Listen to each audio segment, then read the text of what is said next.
하나님의 말씀 다 같이 나눕니다. 마태복음 5장 13절 말씀입니다.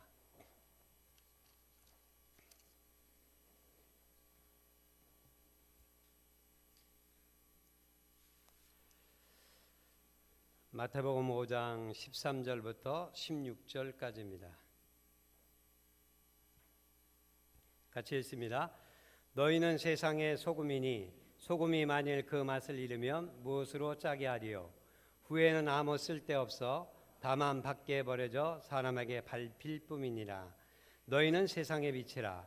산에 있는 동네가 숨겨지지 못할 것이요 사람이 등불을 켜서 말 아래에 두지 아니하고 등경 위에 두나니 이러므로 집안 모든 사람에게 비치느니라. 이같이 너희 빛이 사람 앞에 비치게 하여 그들로 너희 착한 행실을 보고 하늘에 계신 너희 아버지께 영광을 돌리게 하라. 아멘.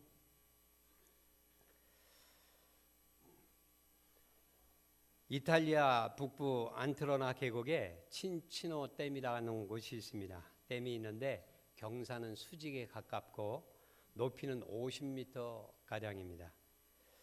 그런데 거대한 댐 벽에 야생 염소들이 위험을 무릅쓰고 다닥다닥 붙어 있습니다. 다름 아닌 소금 때문입니다. 벽에 말라붙어 있는 소금을 핥아먹기 위해서 그곳에 있는 것이죠. 그런데 그것을 오르내리다가 자칫 한 번이라도 실수하면 떨어져서 즉사하고 맙니다. 그럼에도 불구하고 그곳에까지 운명을 건 수직 절벽 타기를 합니다. 소금을 먹지 않으면 야생 염소들은 다 죽습니다.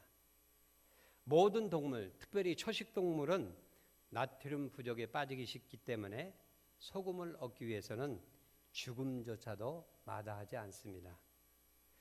조그만 소금이지만 생명에 직결되기 때문입니다. 예수님 당시 중동지방 속담에는 하늘에는 태양이 있고 땅에는 소금이 있다 이렇게 말하고 있습니다. 소금이 마치 태양처럼 귀중하다라는 뜻이죠. 한자로도 소금 하면 작을 소자, 금자, 작은 금덩이라는 뜻이죠. 좁쌀같이 작지만 금싸라기처럼 귀하다는 말입니다. 영어에서는 금녀를 샐러리라고 하죠. 샐러리. 근데 그 샐러리란 말은 로마 병사들이 금녀로 소금을 받은 데서 유래했습니다. 샐러리가 솔트라고 하는 소금에서 이제 유래된 것이죠. 역사상 소금 때문에 전쟁이 많이 있었다고 합니다. 또 소금을 찾아서 인구가 이동하기도 하고 또 소금을 밀수하다가 수십만 명이 투옥되기도 했습니다.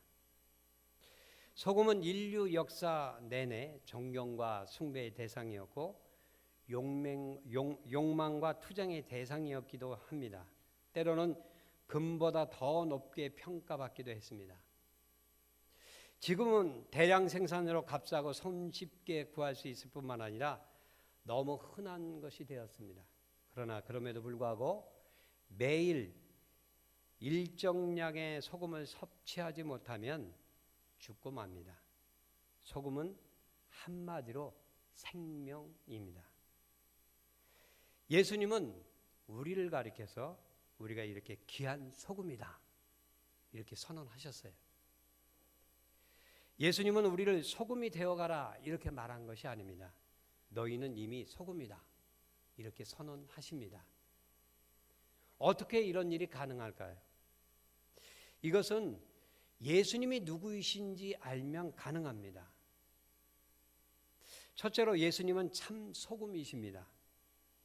참 생명이시다 하는 뜻이죠.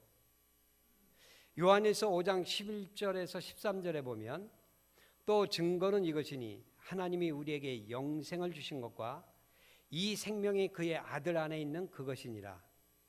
아들이 있는 자에게는 생명이 있고 하나님의 아들이 없는 자에게는 생명이 없느니라. 내가 하나님의 아들의 이름을 믿는 너희에게 이것을 쓰는 것은 너희로 하여금 너희에게 영생이 있음을 알게 하려 함이라. 하나님은 우리에게 영생을 주셨습니다. 그런데 그 생명이 하나님의 아들 안에 있습니다. 그래서 하나님의 아들 예수님이 있는 자에게는 생명이 있고 하나님의 아들 예수님이 없는 자에게는 생명이 없습니다. 다시 말해 예수님이 있는 자에게는 참 소금이 있고 예수님이 없는 자에게는 참 소금이 없습니다. 예수님은 우리를 소금이라고 선언하셨습니다. 세상에 보면 지혜로운 자 많지요. 또 혹은 노벨상을 받은 사람들, 그 사람들 보면 대단하지 않습니까? 그런데 그 사람들을 가리켜서 소금이라고 하시지 않았습니다. 우리가 소금이고 그 외 세상의 모든 사람들은 소금이 아니다. 이렇게 말씀하세요. 여기에 있는 우리가 빛이고 그 외 세상에 있는 어떤 사람이라 할지라도 그 사람들은 빛이 아니다. 이렇게 말씀하세요. 왜요? 우리 안에 예수 그리스도 참 생명이요 참 빛이신 예수님이 있기 때문입니다. 그러나 그들에게는 없어요. 예수님의 말 그대로입니다. 처음에 이 말을 들은 제자들도 적잖이 놀랐습니다. 그들은 평범한 어부에 지나지 않았습니다. 세상에 그 평범한 어부에 지나지 않는 그 청년들에게 하늘의 태양처럼 귀한 존재다. 이렇게 예수님께서 선포하셨을 때 얼마나 황당했겠습니까? 또 세상의 부패를 방지하는 데 꼭 필요한 소금 같은 존재라고 했을 때 예수님이 과장이 좀 지나치다, 좀 심하게 말씀하신다, 이렇게 생각했을 것입니다. 그렇지만 이것은 그들과 함께 계신 예수님이 어떤 분이라는 것을 잘 알지 못해서 그런 것입니다. 예수님이 생명의 주라는 것을 알았다면 이 말을 충분히 이해하고도 남았을 것입니다. 그들의 생각대로 그들은 이름 없는 어촌에 보잘것없는 사람들입니다. 그렇지만 그들과 함께 있는 예수님은 세상에 생명을 주는 구주이십니다. 영생을 주는 하나님의 아들이십니다. 그 예수님을 모시고 살면 당연히 그 안에 영생의 생명이 있습니다. 영생의 능력이 있습니다. 그렇기 때문에 예수님을 믿는 자들은 당연히 소금입니다. 예수님은 참 소금이시고 크리스천은 그 소금을 담아내는 통입니다. 바닷물로 소금을 무한정 만들어내듯이 예수님을 모시고 있다면 참 소금이 무한정 공급됩니다. 예수님을 늘 모시고 계십시오. 예수님이 참 생명의 소금을 늘 공급해 주십니다. 음식에 소금이 들어가면 음식의 맛을 내죠. 채소에도 소금이 들어가면 양념들이 배이면서 김치가 됩니다. 소금이 들어가지 않으면 채소가 뻣뻣하게 살아서 아무리 좋은 양념을 넣어도 양념이 배이지 않습니다. 근데 소금이 들어가면 뻣뻣한 기운들이 죽어줍니다. 그래야 맛이 배이죠. 설렁탕도 거기에 소금을 조금 넣어서 먹으면 깨끗한 맛이 살아납니다. 어디든 소금이 들어가면 맛이 살아납니다. 살맛 나는 세상, 살맛 나는 인생, 맛있는 인생, 언제 맛있는 인생이 될까요? 예수님이 들어가면, 예수님이 함께 있으면 맛을 내는 인생이 됩니다. 살맛 나는 인생이 되고 살맛 나는 세상이 됩니다. 예수님이 주인이 되는 세상 보십시오. 그것을 천국이라고 하죠. 예수님이 온전히 주인이 되니까 천국이 되는 거예요. 살맛 나잖아요. 제가 대학교 다닐 때 저희 대학 그때는 놀고 먹는 대학이라고 했습니다. 대학은 다 놀고 먹었어요 그때. 요즘같이 이렇게 치열하게 경쟁하면서 열심히 공부한 우리 대학생들 보면 참 존경스럽습니다. 목자대학이었는데 수업만 끝나면 친구들은 다 호프집에 갑니다. 저도 따라갑니다. 술집에서 예수님 얘기하러 가는 거죠. 근데 예수님 얘기하니까 나중에는 따돌리더라고요. 그래도 찾아갑니다. 어디 있냐? 전화 걸고 찾아가는 거예요. 거기서 인생 상담을 하는 것입니다. 술 먹는 자리에서 야, 먹고 나면 후회하지. 인생 허무하지. 그런 얘기합니다. 그럼 술맛 떨어진다고 다시는 오지 말라고 해요. 그래도 인생 맛 떨어지는 것보다 술맛 떨어지는 것이 더 낫다. 예수 믿어. 그래서 맛없는 인생 살래, 맛있는 인생 살래. 그렇게 전도하는 거예요. 그렇게 전도해서 지금 과천에 있는 어느 교회의 재정 장로가 된 친구도 있습니다. 얼마 전에도 전화 왔어요. 예수의 맛을 내는 인생, 그게 맛있는 인생입니다. 맛있는 인생입니다. 예수님의 제자들이 예수님을 가슴에 품고 세상에 들어갔습니다. 그러자 세상이 복음의 맛, 생명의 맛을 알게 되었습니다. 복음을 받아들인 사람들의 속에서 영원한 맛이 생긴 거예요. 참 생명의 맛이 임하게 된 것입니다. 아브라함을 보세요. 아브라함은 하나님이 약속하신 땅, 그 땅에 이방인으로 들어갔습니다. 그곳에서 유랑민으로 떠돌아다녔습니다. 그런데 수년 후에 블레셋 아비멜렉 왕과 군대 장관 비골이 찾아와서 화친을 청합니다. 창세기 21장 22절부터 23절에 보면 그들이 뭐라고 말하냐 하면 하나님은 당신이 무슨 일을 하든지, 아브라함을 말하는 겁니다. 하나님은 아브라함 당신이 무슨 일을 하든지 아브라함 당신을 도우십니다. 이제 여기 하나님 앞에서 당신이 나와 나의 아이들과 나의 자손을 속이지 않겠다고 맹세하십시오. 속인 것은 자기네들이었는데 속이지 않겠다고 맹세해달라고 합니다. 간척을 하는 것이죠. 당신 아브라함이 나그네 살이를 하는 우리 땅에서 내가 당신에게 한 것처럼 당신도 나와 이 땅 사람들에게 친절을 베풀어 주시기를 바랍니다. 블레셋 왕이 찾아와서 화친을 요청합니다. 이전까지는 블레셋 왕이 아브라함을 몹시 괴롭혔습니다. 우물을 파면 판 데마다 쫓아와서 그 군대 장관 비골이 찾아와서 다 빼앗아 갔어요. 중동 지역에서 우물을 파는 것은 우물은 오아시스입니다. 생명과 같습니다. 그런데 아브라함은 그것을 다 내주었어요. 그런데 이제는 그들이 찾아와서 오히려 그와 그의 자손들 그리고 그 지역 사람들에게 호의와 친절을 베풀어 달라고 간청을 하고 있습니다. 협약을 하자는 것이죠. 가장 큰 세력을 가진 블레셋 왕도 아브라함 속에 계신 하나님을 보게 되니까 이제는 그를 두려워합니다. 이것이 세상에서 맛을 내는 소금의 능력입니다.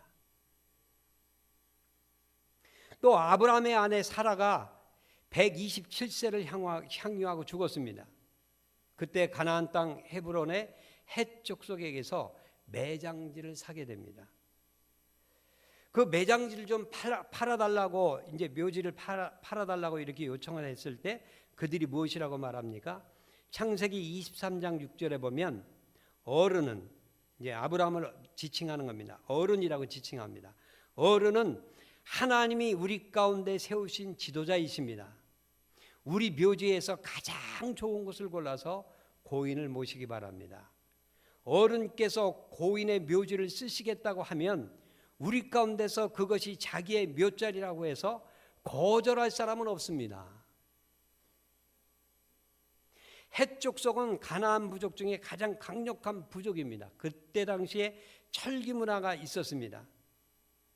그런데 그 부족의 지도자들이 아브라함을 어른으로 섬기고 그에게 최고의 혜택을 줍니다. 다시 말해서 당시의 묘자리는, 더구나 나그네에게 묘자리를 줄 수 없습니다. 당시의 묘자리는 아무에게도 내주지 않습니다. 어느 권력자라고 해도 묘자리를 함부로 뺏을 수도 없습니다. 그럼에도 불구하고 아브라함에게 어느 묘자리라도 원하기만 한다면 어느 누구라도 다 내주겠습니다. 그렇게 말하고 있어요. 그 이유가 무엇입니까? 어른은 하나님이 우리 가운데 세우신 지도자이십니다.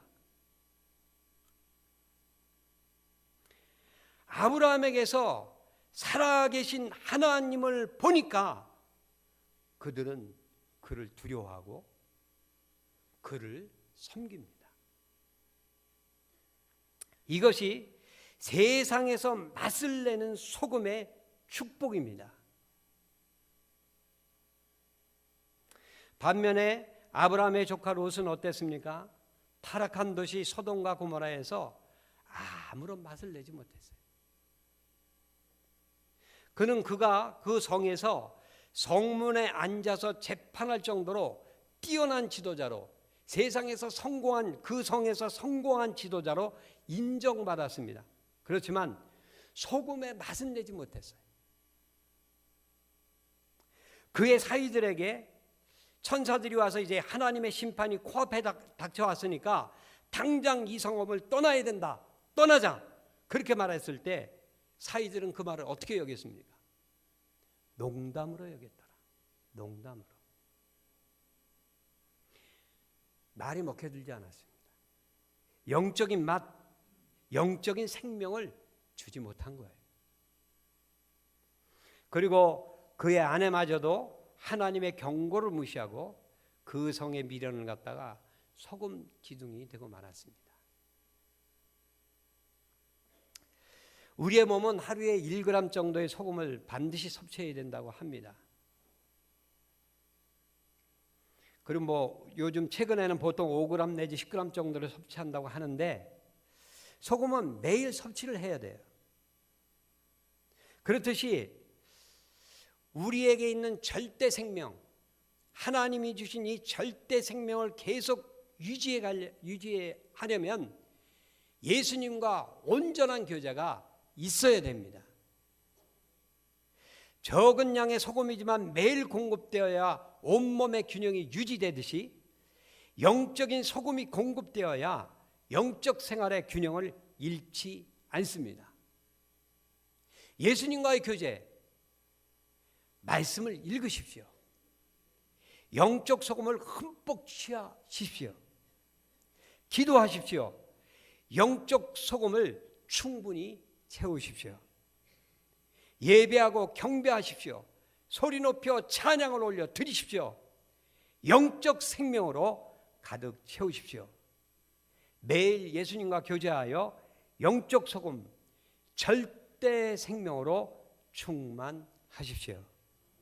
그리하여 세상을 이기고 죄를 이기고 악을 이기십시오.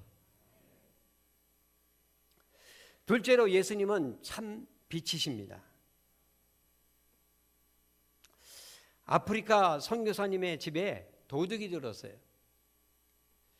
선교사님 집의 전구 빛이 너무 멋있어서 또 신기하니까 전구와 전기선을 다 훔쳐갔습니다.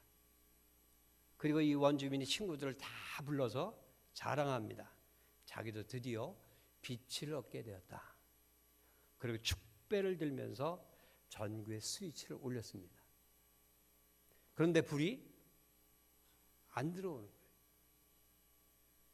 왜 그럴까요? 전구하고 전기줄은 훔쳤는데 발전기는 생각을 못한 거예요. 발전기에 연결해야 불이 들어오지 않습니까? 신앙생활에 있어서 발전기는 예수님이십니다. 전구는 성도들이에요. 예수님은 빛을 주시는 분이시고 우리는 그 빛을 세상에 비추는 자입니다. 요한복음 1장 9절에 참빛 곧 세상에 와서 각 사람에게 비추는 빛이 있었나니, 예수님은 참 빛이고 우리는 어두운 세상을 비추는 전구입니다. 요한복음 1장 4절 5절에 그 안에 생명이 있었으니 이 생명은 사람들의 빛이라. 빛이 어둠의 빛이 돼 어둠이 깨닫지 못하더라. 예수님의 생명이 사람들의 빛이고, 그런데 그 빛이 세상에 비쳤지만 어두운 세상에 있는 사람들은 그 영원한 생명을 깨닫지 못하였다. 이렇게 말하고 있습니다. 예수님은 회개하라, 하나님 나라가 가까이 왔다. 이렇게 말씀하셨습니다. 예수님은 생명의 빛이신데 그 생명의 빛인 예수님께 돌이키면, 그 예수님을 따라가면 예수님 뒤에 있는 하나님 나라를 발견하게 됩니다. 왜냐하면 14절에 보면 너희는 세상의 빛이라. 산 위에 있는 동네가 숨겨지지 못할 것이요. 예수님을 따라가면 예수님 뒤에 감추어진 거대한 나라, 하나님 나라를 발견합니다. 예수님 뒤에는 영원한 나라, 천국이 숨겨져 있습니다. 예수님을 따라가면 천국을 발견합니다. 천국은 세상에 감춰져 있습니다. 그렇지만 예수님을 따라가면 그 거룩한 나라를 발견합니다. 이전에 도시들은 산 위에 세워졌습니다. 외세의 침략에 대비해서 산성을 견고히 쌓고 그 안에 성읍을 세웠습니다. 그런데 밤이 되면 그 도시를 찾지 못합니다. 더구나 그곳을 지나가는 나그네는 그 도시를 발견할 수 없습니다. 그런데 저 산 위에서 불빛이 조금이라도 비치면 나그네는 금방 도시가 그 산 위에 있다는 것을 알게 됩니다. 그 도시에 가서 안전하고 편안한 밤을 지낼 수 있습니다. 이것처럼 빛을 따라가면, 참빛 대신 예수님을 따라가면 예수님 뒤에 있는 영원한 나라를 발견하고, 또 그 빛 가운데 있는 영원한 천국을 발견하듯이 성도들을 따라가게 되면 성도 뒤에 숨겨진 영원한 나라를 발견하게 됩니다. 그렇기 때문에 우리는 세상의 빛이시고 예수님은 우리의 참빛이십니다. 세상은 영웅들, 의인들, 지략가, 투자의 기재, 아니면 천재, 이 사람들을 빛이라고 합니다. 그런데 아닙니다. 예수님은 그들을 빛이라고 한 적이 없습니다. 참 생명을 가진 우리가 진정한 빛입니다. 예수님을 비춰주고 예수님 뒤에 있는 영원한 성, 감춰져 있는 영원한 도시, 영원한 천국을 비춰주기 때문입니다. 저는 누님을 따라서 교회를 나오게 되었습니다. 처음에는 적응이 힘들었어요. 갔다가 안 갔다가, 몇 번 갔다가 몇 개월 쉬었다가. 그런데 성경 공부를 하다가 예수님을 믿게 되었습니다. 그런데 예수님을 믿고 나니까 예수님 뒤에 감춰진 영원한 나라, 천국이 보이고 천국이 믿어지는 거예요. 예수님을 믿고 나니까 예수님 뒤에 감춰진 영원한 나라를 발견하게 된 것입니다. 여기 계신 분들도 친구나 혹은 남편 혹은 아내 때문에 예수님을 믿게 된 사람들이 있을 것입니다. 그리고 그들 때문에 예수님 뒤에 감추어진 하나님 나라를 발견했을 것입니다. 실제로 그들이, 예수님 앞에 인도한 그들이 세상의 어떤 영웅보다도 위대하고 세상의 어떤 의인보다도 의로운 자들입니다. 그들이 아니었다면 영원한 천국을 영원히 발견하지 못했을 것입니다. 옆에 사람을 축복하며 옆에 사람에게 말해봅시다. 당신이 진정한 영웅입니다. 다시 한번 축복할까요? 당신이 진정한 빛입니다. 그렇죠. 그 사람 때문에 내가 예수 믿고 천국을 발견했다면 이처럼 위대한 영웅이 없습니다. 참 빛이에요. 우리 뒤에는 영원한 나라, 천국의 빛, 영원한 빛이 감추어져 있습니다. 15절을 다 같이 한번 읽어보겠습니다. 15절 시작. 사람이 등불을 켜서 말 아래에 두지 아니하고 등경 위에 두나니 이러므로 집안 모든 사람에게 비치느니라. 등불을 켜서 통 속에 넣어두면 이내 꺼지고 맙니다. 빛이 죽어버립니다. 등불은 등경 위에 두어서 집안의 모든 사람을 비춥니다. 그리고 그 빛을 보고 집안의 모든 사람들이 그 빛을 누리게 됩니다. 내게 생명의 빛이 임하면 집안 모든 사람에게 참 빛을 비추게 됩니다. 집안의 한 사람 한 사람에게 생명의 빛이 비추어서 그 생명을 누리도록 합니다. 그 생명이 왕성하여서 하나님의 큰 은혜 가운데 거하게 되는 것이죠. 우리가 그 생명을 비추려고 노력만 하면 집안뿐만 아니라 회사에도, 동네에서도, 아파트에서도 하나님의 참빛을 밝게 비출 수 있도록 축복해 주십니다. 사도행전 16장 31절에 주 예수를 믿으라. 그리하면 너와 내 집이 구원을 받으리라. 우리가 예수님을 믿으면 우리 안에서 구원의 빛, 생명의 빛이 발산됩니다. 믿음만 잘 가지면 우리가 있는 곳에서 어둠이 떠나면서 하나님의 큰 축복의 역사, 생명의 역사가 나타납니다. 16절을 나같이 읽겠습니다. 시작. 이같이 너희 빛이 사람 앞에 비치게 하여 그들로 너희 착한 행실을 보고 하늘에 계신 너희 아버지께 영광을 돌리게 하라. 너희 빛이 사람 앞에 비치게 하여 그들로 너희 착한 행실을 보고 하늘에 계신 너희 아버지께 영광을 돌리게 하라. 하나님 아버지께 영광을 돌리게 하는 착한 행실, 그것이 무엇입니까? 혹시 우리는 착각을 하고 있는지 모르겠어요. 내가 여기서 착한 행실이라고 그러니까 뭐 의정부시에서도 보면 해마다 효행상, 효부상, 또 뭐 선행상 이런 것들 많이 주는데 그런 거 혹시 상상하시지 않습니까? 또 사회에서 보면 선행하는 거 많이 있지 않습니까? 요즘 촛불 집회 보십시오. 착한 데모잖아요. 성도들도 많이 참석했는데 그런데 그들이 그런 착한 데모를 보고 하나님께 영광을 돌립니까? 세상의 주요 매스컴이 한국 국민들의 시민의식에 대해서 많은 찬사를 보내고 있습니다. 우리 스스로도 그것을 보고 참 대견하다, 굉장히 자랑스럽게 여깁니다.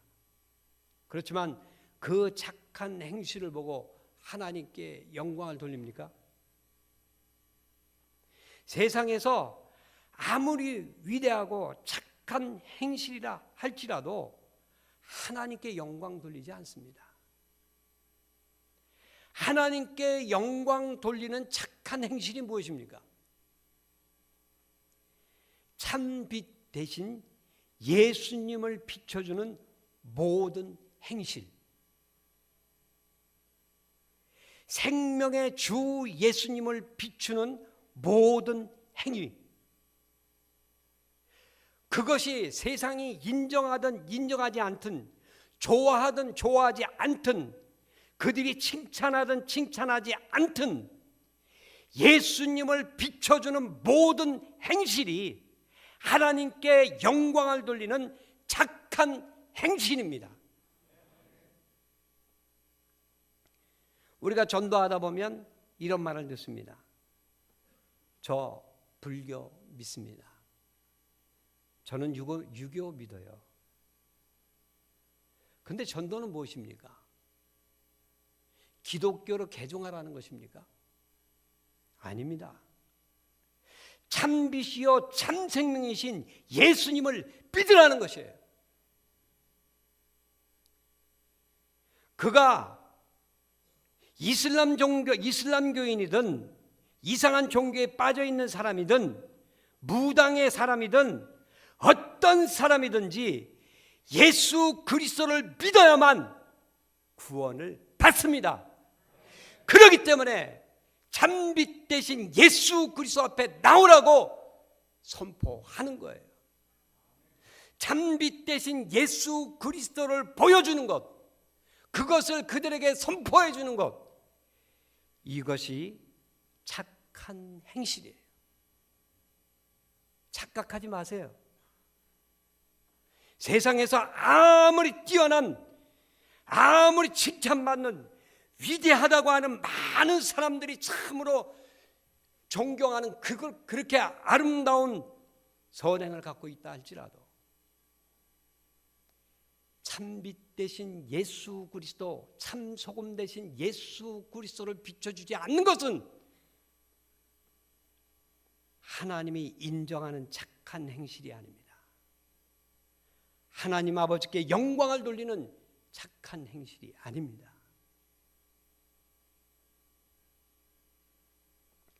예수님 없는 사람들의 가슴을 열어보십시오. 속이 썩어갑니다. 소금이 없기 때문이에요. 예수님 없는 사람들의 가슴을 열어보세요.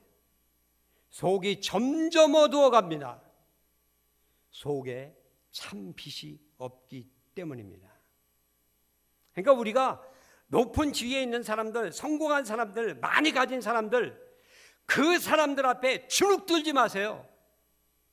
예수 믿지 않으면 그 속은 썩어서 악취가 납니다. 그러니까 팔이나 이상한 벌레들이 끼는 거예요. 대통령이라 해도 예수 믿지 않으면 그 속이 썩어갑니다. 그 속이 점점 어두워가고 총명도 어두워지고 판단 능력도 잃어버립니다. 방향을 잃어버려요.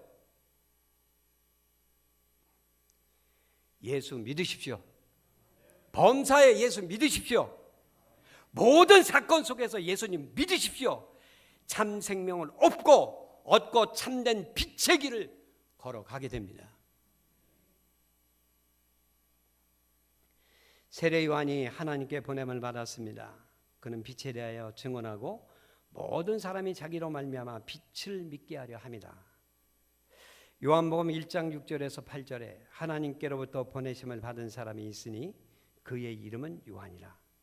그가 증언하러 왔으니 곧 빛에 대하여 증언하고 모든 사람이 자기로 말미암아 믿게 하려 함이라. 그는 이 빛이 아니요 이 빛에 대하여 증언하러 온 자라. 우리는 세상의 소금이에요. 세상의 빛이에요. 이 빛의 증인이고 생명의 증인이에요. 우리가 예수님을 비춰주지 않으면, 예수님을 나눠주지 않으면 세상에는 소망 없습니다. 세상에는 빛이 없습니다.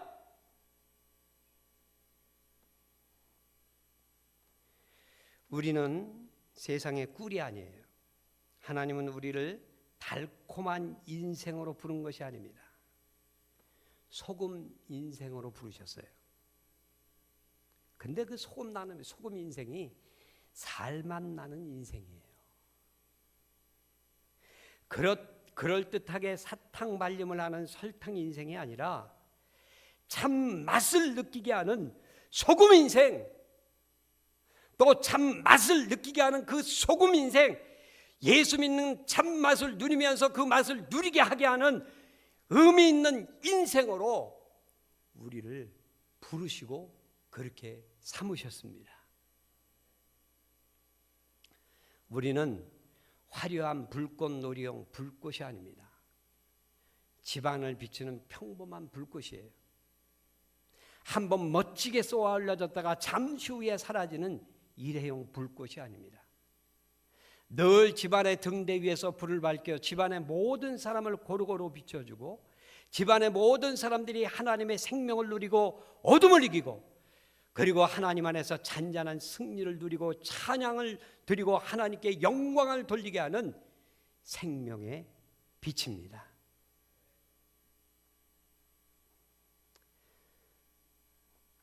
하나님의 참 생명을 나누는 진정한 소금이 되십시오. 하나님의 참 생명을 비추는 진정한 빛이 되십시오. 예수의 증인으로 살아갑시다. 이 시간 기도합니다. 기도하실 때 세례 요한은 나는 점점 쇠하여지고 예수님은 점점 흥하여져야 하리라 하였습니다. 내가 점점 쇠하여질 때 하나님의 생명이 점점 흥하여집니다. 하나님의 빛이 점점 왕성하여집니다. 지금 혹시 내 영혼이 생명이 약하거나 육체의 생명이 약하거나 병들었거나 생활에 활력이 없거나 소망이 없거나, 왜 그럴까요? 내가 여전히 나를 주장하고 여전히 살아있기 때문입니다. 오히려 내 왕자에서 내가 내려와 나를 내려놓고 그 왕자 위에 예수님을 올려놓고 예수님 앞에 엎드리십시오. 생명의 주 예수님이 왕자에 앉으시면 우리의 삶이 생명으로 왕성하게 될 것입니다. 빛이 더욱 선명하게 비치고 어둠이 떠나가고 희망의 찬양을 하나님께 영광 돌리게 될 것입니다. 이 시간 주여 3번 부르고 기도하실 때, 주님, 나에게서 그리고 내 가정과 직장에서 주님의 생명을 풍성하게 경험할 수 있도록, 나와 가정과 직장에서 어둠이 물러가고 생명의 주인이신 예수님이 왕으로 계셔서 빛이 왕성해지고 하나님의 생명이 왕성해질 수 있도록 하나님 역사해달라고 주여 3번 외치고 기도하시겠습니다.